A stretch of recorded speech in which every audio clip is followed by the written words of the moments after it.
የዛሬው ወሬ ክቡራትና ክቡራን አድማጮች ወደ ቅቤ ጦርነት ይወስዳችኋል። መቼም ምን ማለት ነው የቅቤ ጦርነት ሳትሉ እንደምትቀሩ ልገምት። ወሬውን የሰማሁት ባለፈው ሳምንት ቤት ውስጥ ቁጭ ብለን ከቤተሰብ ጋር ስናወራ ነው። በአሁኑ ጊዜ በመላ አውሮፓ ሊባል በሚችል መንገድ ከፋሲካ በዓል ጋር በተገናኘ ትምህርት ቤቶች ዝግ ናቸው። ሁሌም በየዓመቱ ከበዓሉ 2 ሳምንት በፊት ትምህርት ቤቶች ይዘጋሉ። እናም ከበዓሉ በኋላ ይከፈታሉ።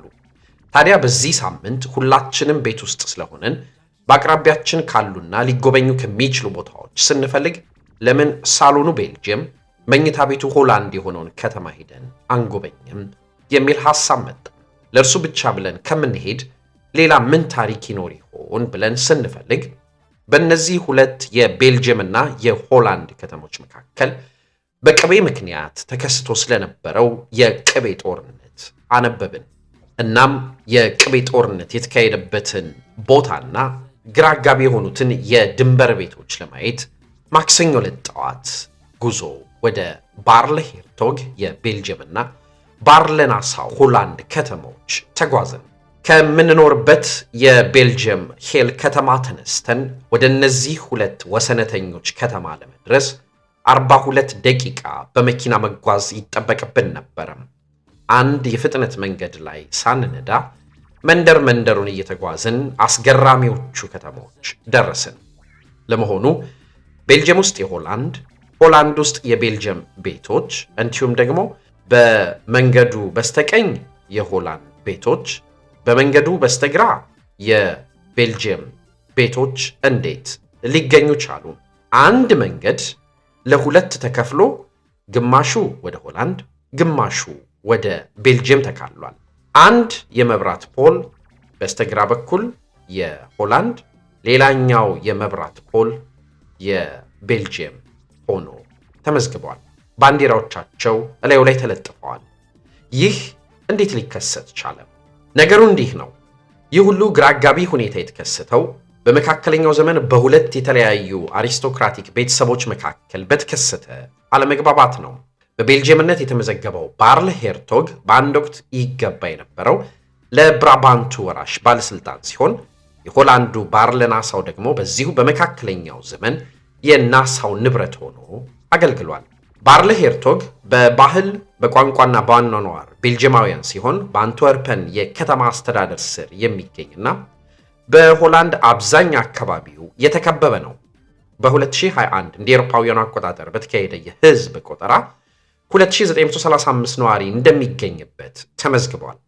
አንድ የጋራ መኖሪያ ቤት በር ለሁለት የሚጠቀሙና የቀኙ በሆላንድ የግራው ደግሞ በቤልጅየም ነዋሪነት የተመዘገቡት ባለቤቶች እንዲህ አይነት ግራ አጋቢ ሁኔታ ውስጥ ራሳቸውን እንዴት እንዳገኙት ለሚጠይቃቸው መልሳቸው ምንም የሚገርም ነገር እንደሌለው ነው።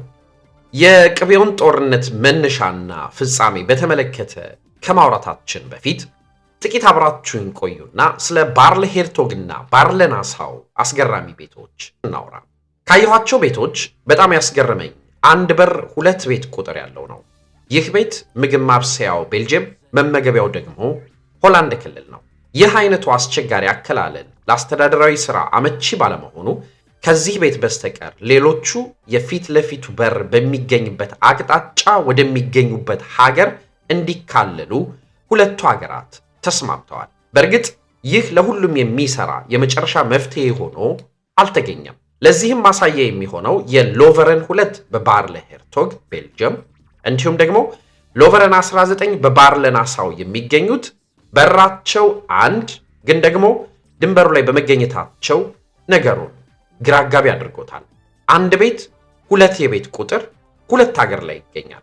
ይህ አንድ ቤት 2 የቤት ቁጥር 2 ሀገር ላይ አንድ በር ይዞ በመገኘት በዓለም ብቸኛው ነው ይባላል።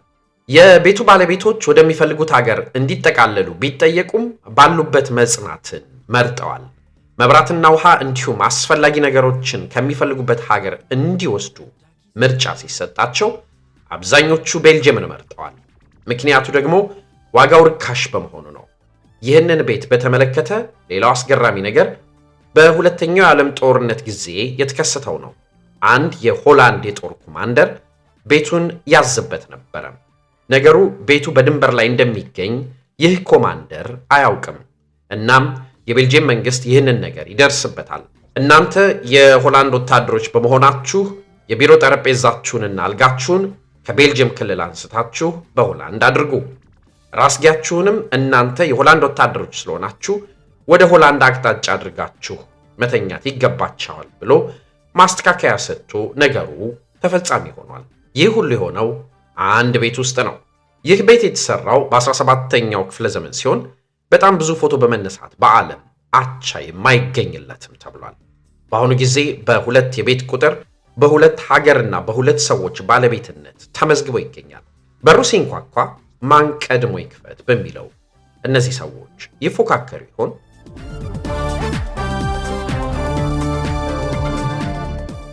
ሁለቱን ሀገራት ለጥቂት ጊዜም ቢሆን አታኩሶ የነበረው የቅቤ ጦርነት በሆላንድና በቤልጅየም መካከል ተካሂዶ ብዙ ጉዳት ያስተናገደ ነው ይባልለታል።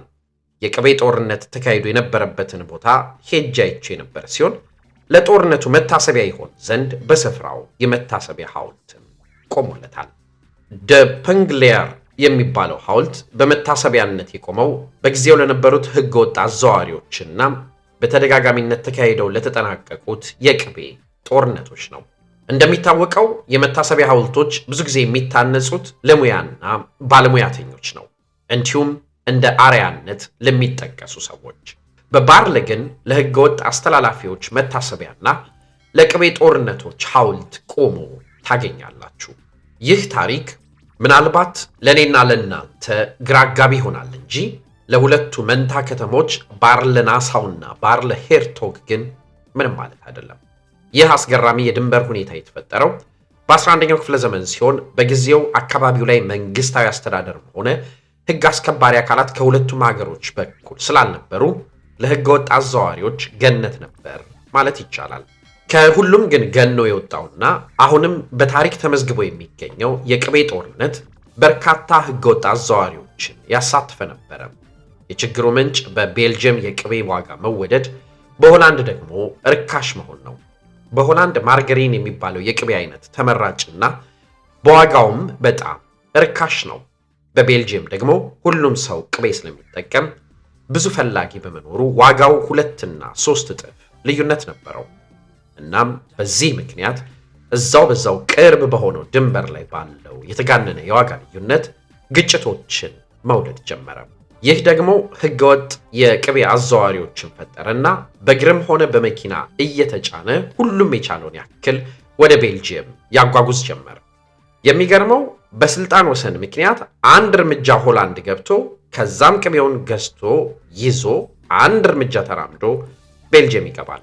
ይህንን ህገወጥ ድርጊት የሆላንድ መንግስት የጎረቤት ሀገርን ወሰን ላለማለፍ ማለትም አንድ እርምጃ ላለመራመድ ከማየት በስተቀር ምንም ማድረግ ሳይችል ይቀራል። እናም ጉዳዩ ወደ ለየለትና መቆጣጠር ወደማይቻልበት የቅቤ ጦርነት ሁለቱን ድንበረተኛ ከተሞች፣ ድንበረተኛ ቤቶች አሸጋገረም። ይህንን በማሰብ የቆመው ሐውልት ከ1000 ዓመት በፊት ተከስቶ የነበረውን ሁኔታ ለመዘከር የተሰራ ነው። ይህ መታሰቢያ የተሰራው በ1992 እንደ አውሮፓውያኑ አቆጣጠር ሲሆን ኮንስታንት ግሩተን የተባለ ሰው ነበር የፈጠረው። ተመርቆ የተከፈተው ደግሞ ከ4 ዓመት በኋላ በጊዜው መሳሪያ በታጠቀ ብረት ለበስ ተሽከርካሪ ድንበሩን ይጠብቁ በነበሩት በሆላንድና በቤልጅየም ፖሊሶች ማለት ነው ያክ ሙልደርስ እና ሞን ቫን ካስተረን አማካኝነት ነው። እናም ይህ ሐውልት መታሰቢያነቱ ለቅቤ ጦርነትና በጊዜው ህገወጥ አዘዋዋሪዎች ለነበሩት መታሰቢያ ተደርጎ ቆሟል። ክቡራትና ክቡራን ለዛሬ ያስኩላችሁ የቅቤ ጦርነትና እንዲሁም ደግሞ ስለ ድንበረተኛ ከተሞች፣ ድንበረተኛ ቤቶች ስለሆኑት የሆላንድ እና የቤልጅየም ከተሞች ባርለ ሄርቶግ እና ባርለ ናሳው ከኔ ጋር እንደ ፈጣሪ ፈቃድ የዛሬ ሳምንት እንገናኛለን። ዳግማዊ ይሳይ ነበርኩኝ ከቤልጂክ ብራሰልስ።